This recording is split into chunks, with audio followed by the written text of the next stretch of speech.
Okay, guys, welcome back to the Technocamps Scratch tutorial videos. And in this video, we're going to be looking at the second half of these looks blocks and investigating how they work within Scratch. So the first one we have down here is the change color effect by. And I'm sure you've all noticed that the next one is set color effect to. So I'm sure you can guess that just like in the last video, these work very similarly to our change and set size. Okay, so changing the color effect by 25. Let's make Scratch a little bit bigger first, actually, so we can really see it happen. We can change the color effect by 25 and Scratch changes color. Now, Scratch is always going back to the normal sprite. Unlike the set size, every time I click this green flag, Scratch doesn't actually carry on changing. So there is a slight difference here in that you might be thinking this works an awful lot like the set size block. But that's not quite true. It's just it doesn't remember what happened before. If instead I put it in a forever loop with a wait half a second, then we can see that Scratch is cycling through those colors while the program is running. Now, you've got about 250 different numbers you can put in. Oh, actually, I think it's exactly 200 for the colors. So there's 200. If I set Scratch to 200, then we should notice that, oh, Scratch changed a little bit, but is now just cycling through that. So it's slightly over 200 then. But yes, so smaller numbers, if we put it as number one, then Scratch is very slowly going to change. You can see he's becoming more yellow, and then he's going to head into green, and then blue, and so on through the rainbow. If we put bigger numbers, we'll see much bigger jumps in Scratch's color. Fabulous. So if that's what the change does, then what does the set color effect do? Well, this one will set Scratch immediately to a specific value. So if maybe I go 175 and I click the green flag, then Scratch changes to red.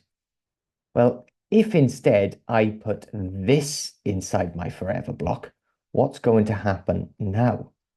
Well, Scratch is always, time and time again, set to this exact value. So he's not changing by an amount. He's constantly going to color a 175, which is this reddy pink color. So they do work in the same way as those change and size blocks. The only difference is when you click the green flag each time, it doesn't remember what he's already been changed by. It will always go back to that original yellow color of Scratch. Okay, but that's not all these blocks have to offer. I'm going to put that back. We've also in here got change the fisheye effect. So if we try that one, we'll change Scratch's fisheye effect. And then we'll see, ooh, Scratch starts bulging out in the middle like you're looking at him through a fish eye lens. Okay, so that's a fun effect that we can use. We've also got the whirl effect, which will start whirling Scratch around. So he starts twisting. If I reset this every time, maybe, because otherwise it's going to look really weird. There we go. So that's a whirl effect. We've got a pixelate effect, which makes Scratch get more and more pixelated until he's just a few colors. We've got a mosaic effect, which duplicates Scratch and makes lots and lots of like a pattern of Scratch. We can change Scratch's brightness. So that's Scratch getting brighter and brighter. And as I'm sure you can guess, if you were to put a negative number in here, then Scratch would get darker and darker until Scratch disappears. Or not disappears, but goes entirely black, just like that.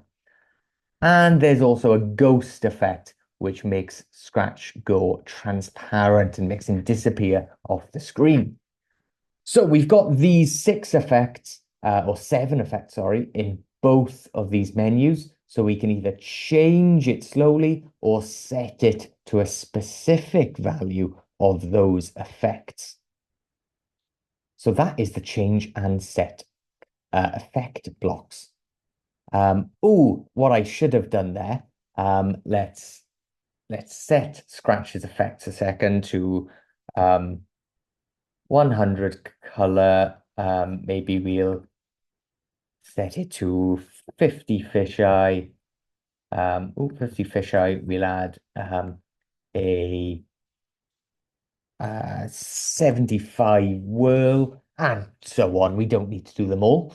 And I'm going to grab when this sprite is clicked, and the next block is clear graphic effects. So if I click the green flag, oh, Scratch looks really weird. And now if I click Scratch, Scratch goes back to normal. Scratch looks really weird. Scratch goes back to normal. So the clear graphic effects is very useful and means that you can have your sprites change in some way during your program, but then also have a very easy way to set them back to normal without having to just do the opposite of all these numbers, which would be a bit of a pain. Okay, the next 2 blocks we have to demonstrate then are the show and the hide. So you can all guess what these do. I'm sure you've played with these before. When we click the green flag, Scratch is showing. When we click on Scratch, he hides. Showing, hides. Okay, so these are also down here. We can hide Scratch and show Scratch. Now, when a sprite is hidden, it doesn't actually interact with anything else on the screen. That will become more important when we get to the sensing blocks in a few videos' time. But yeah, when Scratch is hidden, it's as if Scratch isn't there at all. So one thing you have to be careful with programs like this is if I have Scratch, or I don't know, let's say change the color effect, wait a second, and then hide. And then we click that flag, and Scratch is hidden. Okay, now if I click the green flag, Scratch doesn't come back. So when you hide and show a sprite, that is permanent without either clicking this button or clicking or using a show block. So if I put the show block at the start of my program, then Scratch will always appear when I click that green flag. And that's very important. It's an easy thing to forget. If you use the hide block, then chances are you should have used a show block somewhere else in your program to make sure that your sprites come back when you want them to. And that may usually be when the green flag is clicked. Maybe you want them there at the start of the program. But maybe you've got a character that shouldn't be there at the start of the program, so you'd hide them first, and then maybe when something happens, then you want them to appear. Now, as I said, I can't use the when sprite is clicked because if this character is hidden, then they don't actually exist on the screen. So I'd have to use another block to bring them back. Maybe I'll use a when the space key is pressed, and now Scratch will come back when I press space. So if we use a hide, chances are we also need a show. Okay, and now on to our final set of blocks here. We've got this go to front layer and go forward or backward some number of layers. You can also go to the back layer. To demonstrate this, I'm going to need to add some more characters. Maybe I'll have a footballer, and I'll add a bear, and I'll add an apple. Okay, it doesn't matter what these are, just that there's a bunch of characters on the screen. And as you'll notice, when we click characters on the stage in Scratch, And we can only do this when it's small like this. We can't do it in full screen, okay, without adding another block. That's something else we'll get to. But when we click them, they end up coming to the front, okay, so that we can see them and move them. Well, this is what the layers are. Characters in Scratch have layers. They can be on top or underneath each other. So if I click my other characters here, and I'm going to do all them, and I'm going to say when the green flag is clicked, I want Scratch, the cat, to go to the front layer. If I click the green flag, Scratch comes in front of everyone. I could also say when I click the green flag, I want Scratch to go to the back layer. And Scratch does that. Then maybe I could say when I click Scratch, I want him to move forward one layer. So every time I click Scratch, Scratch moves forward those layers. And I could equally send Scratch back through the layers. So Scratch ends up at the back of the pile. I can also tell Scratch to go forward 2 layers at a time, which means now I only need 2 clicks to move Scratch from the front to the back. So these layers are how we control what sprite appears in front, okay? And maybe for your game, you always want one character to be in front of another. Maybe your main character should always be at the front. Maybe if you've got a game where you're trying to catch something, let's say a net trying to catch a butterfly, then you'd always want that net to appear in front of the butterfly. And so you'd constantly tell it to be in the front. Or maybe you have a really complicated game where, I don't know, someone walks through a door, and as they walk through the door, you want to send them from being in front of the door to being behind the door. And you could do that with the moving forward and backward layers. So these are just something that takes a little bit of practice, but they can be very useful to making our games look good.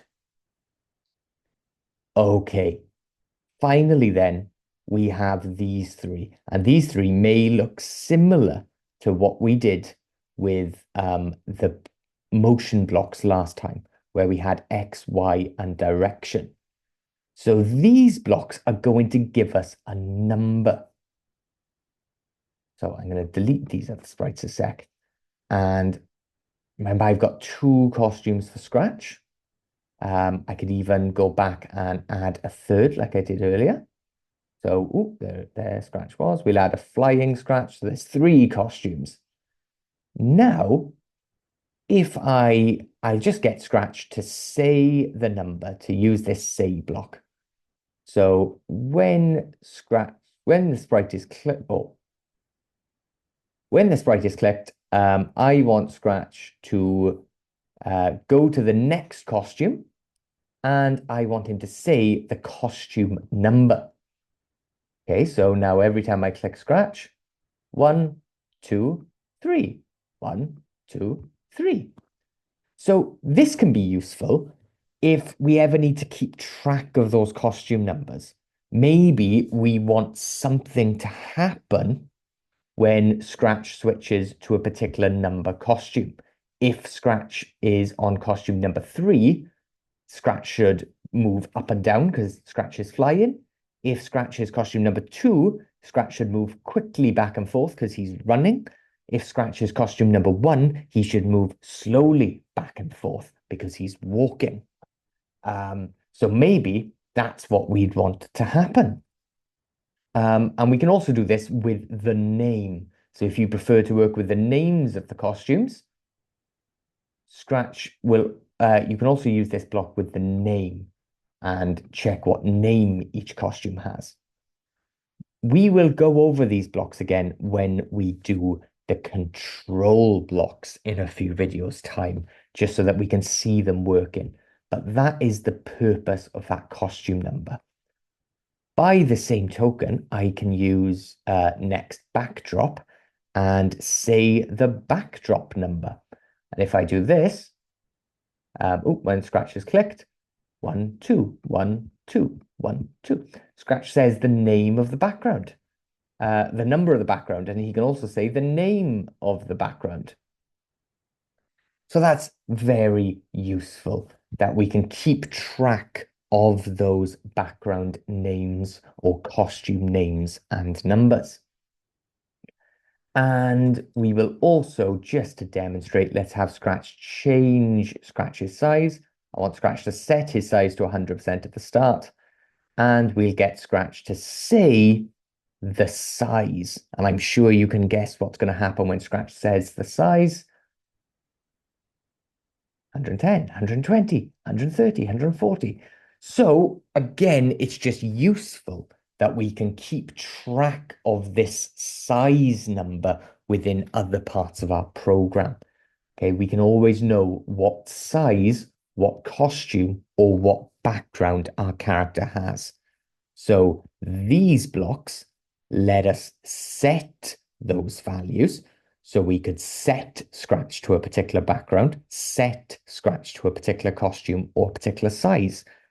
These blocks allow us to know what that costume, background, or size is if we want to use it. And as with motion, we've also got the tick box options here, so we can actually have them appear on the screen. Okay, well, I hope everyone found that useful. Thank you all very much for watching, and I'll see you in the next video.